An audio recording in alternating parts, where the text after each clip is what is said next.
বাচ্চাদের প্রথম 4 বছর হাতে বই উঠায় দিয়েন না। আপনি অবাক হবেন যে কি বলেন মোহতারাম। দেখেন এই যে ইউরোপ, আমেরিকা, পশ্চিমা বিশ্বে ছোট ছোট বাচ্চাদেরকে যে স্কুলে দেওয়া হয় 2 বছর, 2.5 বছর, 3 বছর থেকে ওদেরকে রেখে আসা হয়, এই প্রথম 4 বছর 5 বছর তারা কিন্তু কিতাবাদি বই টই পড়ায় না এবং ভালো ফলাফল তারা কিন্তু পাচ্ছে, বিশেষ করে শিক্ষা ক্ষেত্রে।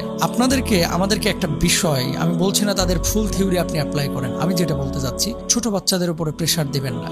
এই সময়টা তাদের একটা ফান্ডামেন্টাল অবস্থা তৈরি করার সময়। এই সময় আপনি আপনার স্ত্রীর সাথে জোর গলায় কথা বলবেন না। আপনি যেই ম্যানারগুলো, যে আদর্শগুলো বাস্তবে প্রয়োগ করছেন আপনার সন্তানের সামনে, সে কিন্তু দেখে দেখে শিখছে। আপনি নামাজ পড়লে সে দেখে দেখে সিজদা করে, দেখে দেখে রুকু করে।